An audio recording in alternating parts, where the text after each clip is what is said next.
আসসালামু আলাইকুম রহমতুল্লাহ। কেমন আছেন আপনারা? বর্তমান সময়ে ফেসবুকে একটি প্রবলেম খুব কমন।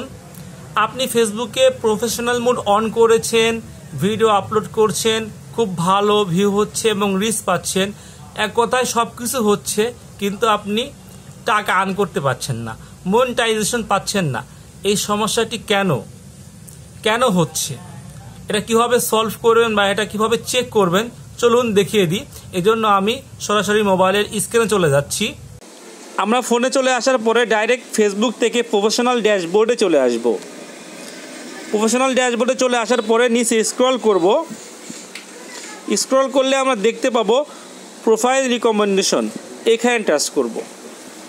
দেখুন আপনারা যে ভিডিওটি ছাড়ছেন সেই ভিডিওটি মনিটাইজেশনের যোগ্য কিনা, টাকা ইনকামের জন্য সেই ভিডিওটি রিকমেন্ডেশন আছে কিনা বা রিকমেন্ডেবল কিনা। আপনারা যদি এরকম একটা ইন্টারফেস দেখতে পারেন তাহলে ওকে রয়েছে। দেখুন রিকমেন্ডেশন এখানে টাচ করলে আমরা এরকম একটা ইন্টারফেস দেখতে পারবো।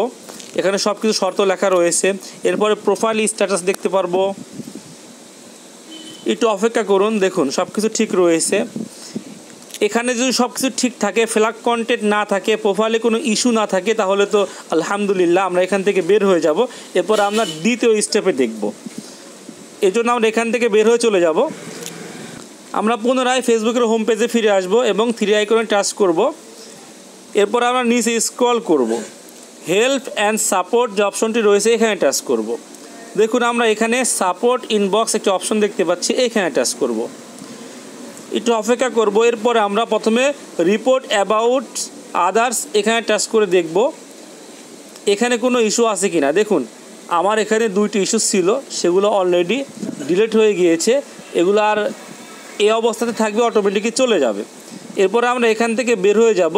কিন্তু এখানে যদি কোনো ইস্যু না থাকে, একদম ফ্রেশ থাকে, তাহলে বুঝবেন ওকে। এরপর আমরা এখান থেকে বেরিয়ে চলে যাব। ইওর অ্যালার্টস এই অপশানে টাচ করব। এখানে কোনো ইস্যু আছে কিনা দেখব। দেখুন আমার এর আগে 4টা ইস্যু ছিল, আমি একটা রিমুভ করে দিয়েছি।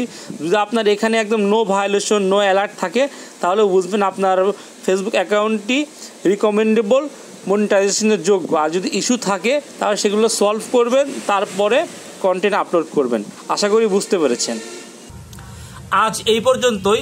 যদি ভিডিওটি ভালো লাগে অবশ্যই আমাকে সাপোর্ট করতে ভুলবেন না। আল্লাহ হাফেজ।